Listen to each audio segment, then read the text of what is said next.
Hi, it's Lisa Cuneo and welcome to my scrapbook table.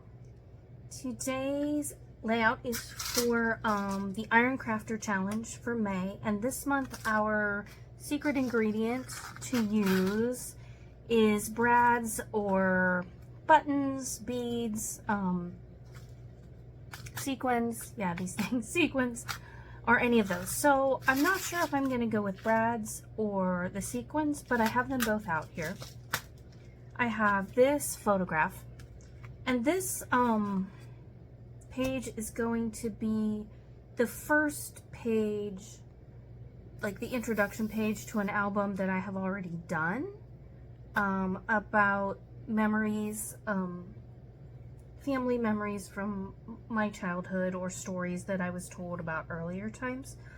And so I want to call it a walk down memory lane.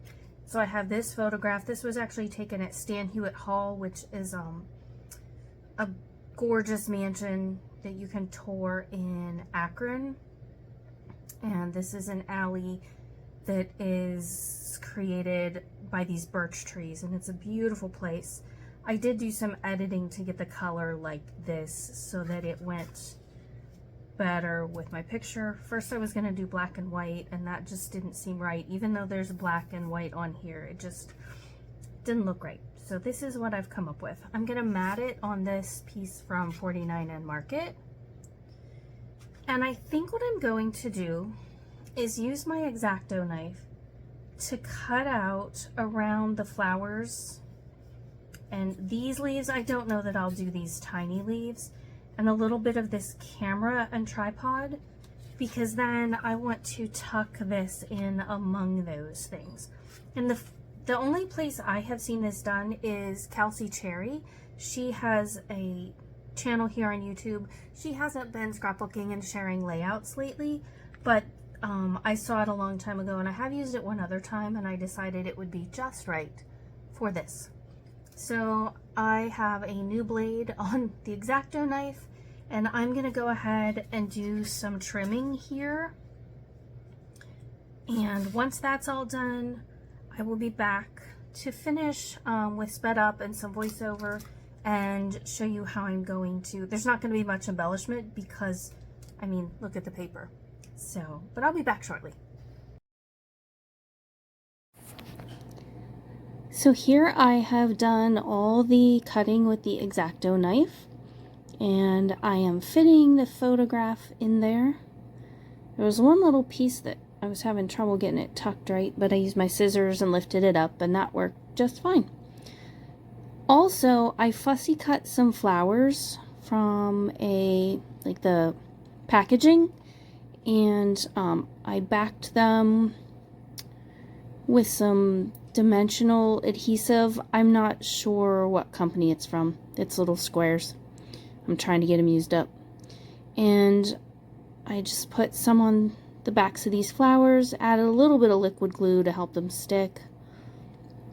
And I'm putting the smaller one on top of this leaf cluster, which I trimmed out from the paper. It would have been behind the photograph, and I wanted it a little more up in the corner than where it would have fallen naturally, so I just cut it out and decided to layer it there. And then the larger one is going to go in the bottom right hand corner to layer above the floral that's already there. I'm not sure what kind of flower these are. If you know, maybe you can tell me in the comments, because I think they're really pretty. And I knew I wanted the title to be A Walk Down Memory Lane, but I hadn't decided how I was going to make the title. That was a lot of die cutting to do, and when I die cut letters, I like to use at least 2 layers. I prefer 3 layers of cardstock for those. So doing that, but die cutting was going to be a pain. So I found this sticker set. They were just the right size, but they were white, so I just used a Sharpie and colored them black. And I mounted them on some scraps, actually from the piece of paper that I used to mat the photo. These were the pieces I cut off. So there I show you, I'm just literally coloring them with a Sharpie. and then pull them off with some tweezers and put a tiny little bit of glue on the back because these are not very sticky stickers. And that is how I made my title. And I'm really happy with it. They were just the right size. They don't overwhelm everything else, but they show up really nicely, which you'll see in just a moment. So here we go. I don't think I have you watch all of, there we go. I did not. So now I'm just going to glue them down, and I kind of stagger them a little bit below the photo. And when I showed my husband this page afterward, he said, well, aren't you going to put any pictures on it? And I said, honey, there is a picture on it. And he said, but I mean like a photograph. And I said, that is a photograph. He thought that was part of the paper. So that made me feel good. And I want to tuck this little camera right here. And I keep having to trim it off because it's just a little bit too wide for what I want. But there we go. And the last thing I do is add some sequins, as well as, what else did I add? A few word stickers. So the ingredient for the Ironcrafter challenge was sequins. I only used 4, but I did use them, so I think that's okay.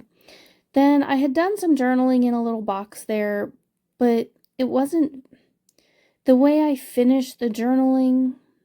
I should have written my name further to the left because it was going to get covered up where I'm tucking it in. So I trimmed out another similar piece of paper, trimmed it off, and I went ahead and put it down before I did my writing so that I would have my writing in the right place. And all I wrote was memories of my family and my childhood and my full name. And then I used a sticker on it that says retrospect. I used another one that says captured moments and one that says scenes from life.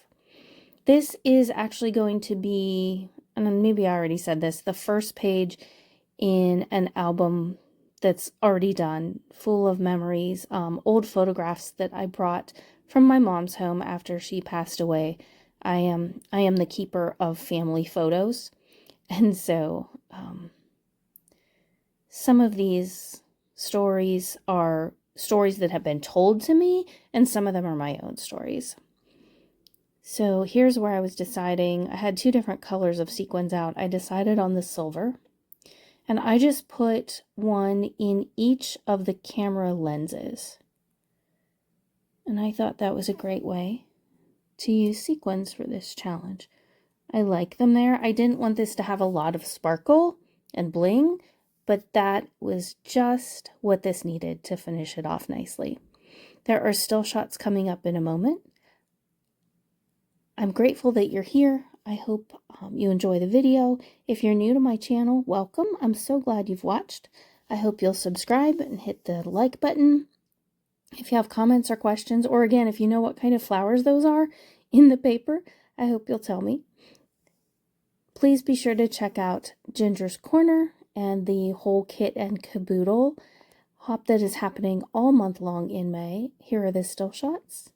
I hope you have a great day and that you get to scrapbook something soon. Bye-bye.